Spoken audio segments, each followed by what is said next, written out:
आदरणीय धर्म प्रेमी सज्जनों, सादर नमस्ते। मैं जेठालाल विश्वकर्मा आप सभी का हार्दिक स्वागत करता हूँ। महाभारत सभा पर्व अध्याय 17। महर्षि वैशंपायन जी कहते हैं, हे राजन जन्मेजय जी, तब शकुनी पांडवों से इस प्रकार बोला, आपको भी 13वां वर्ष जन समूह में लोगों से अज्ञात रहकर व्यतीत करना होगा, और यदि पहचान लिए गए तो फिर 12 बरस वन में रहना होगा। 13वां बरस पूर्ण होने पर हम या आप वन से लौटकर यथाउचित रीति से अपना अपना राज्य प्राप्त कर सकते हैं। हे भरतवंशी युधिष्ठिर, इसी निश्चय के साथ आप आइए और पुनः पासा फेंक कर हम लोगों के साथ जुआ खेलिए। सभासद बोले, अहो धिक्कार है, ये भाई बंधु भी युधिष्ठिर को उनके ऊपर आने वाले महान भय की बात नहीं समझाते। पता नहीं ये भरत श्रेष्ठ युधिष्ठिर अपनी बुद्धि के द्वारा इस भय को समझें या ना समझें। वैशंपायन जी कहते हैं, हे जन्मेजय जी, लोगों की अनेक प्रकार की बातें सुनते हुए भी राजा युधिष्ठिर लज्जा के कारण तथा धृतराष्ट्र की आज्ञा के पालन रूप धर्म की दृष्टि से पुनः जुआ खेलने के लिए तैयार हो गए। परम बुद्धिमान युधिष्ठिर जुए का परिणाम जानते थे, तो भी ये सोच कर कि संभवतः कुरुकुल का विनाश बहुत निकट है, वह दूत क्रीड़ा में प्रवृत्त हो गए। युधिष्ठिर बोले, हे शकुनी, स्वधर्म पालन में तत्पर रहने वाला मेरे जैसा राजा जुए के लिए बुलाए जाने पर पीछे कैसे हट सकता है, अतः मैं तुम्हारे साथ खेलता हूँ। शकुनी बोला, हे पांडव, एकमात्र वनवास का निश्चय ही हमारा दांव है। आप लोग या हम जो भी हारेंगे उन्हें वन में जाकर रहना होगा। केवल 13वें बरस हमें किसी जनसमूह में अज्ञात भाव से रहना होगा। हे नरश्रेष्ठगण, हम इसी निश्चय के साथ जुआ खेलेंगे। हे भारत, वनवास की शर्त रखकर केवल एक ही बार पासा फेंकने से जुए का खेल पूरा हो जाएगा। युधिष्ठिर ने उसकी बात स्वीकार कर ली।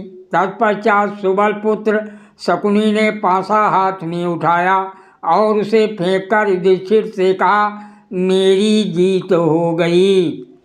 महर्षि वैशंपायन जी कहते हैं, हे राजन, तत्पश्चात जुए में हारे हुए कुंती पुत्रों ने वनवास की दीक्षा ली और सबने क्रमशः मृगचर्म को उत्तरीय वस्त्र के रूप में धारण किया।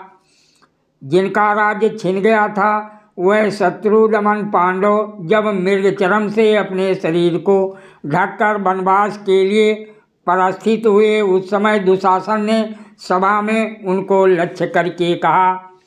दुशासन बोला, धृतराष्ट्र पुत्र महात्मा राजा दुर्योधन का समस्त भूमंडल पर एक छत्र राज्य हो गया। पांडव पराजित होकर बड़ी भारी विपत्ति में पड़ गए। कुंती के पुत्र दीर्घकाल के लिए अनंत दुखरूप नरक में गिरा दिए गए। वह सदा के लिए सुख से वंचित तथा राज्य से हीन हो गए। जो लोग पहले अपने धन से उन्मत्त हो धृतराष्ट्र पुत्रों की हंसी उड़ाया करते थे, वही पांडव आज पराजित हो अपने धन वैभव से हाथ धोकर वन में जा रहे हैं। हे द्रौपदी, जो पांडव सुंदर महीन रेशमी कपड़े पहना करते थे, उन्हीं को वन में निर्धन अप्रतिष्ठित और मृगचर्म की चादर ओढ़े देख तुम्हें क्या प्रसन्नता होगी। अब तुम किसी अन्य पुरुष को जिसे चाहो अपना पति चुन लो।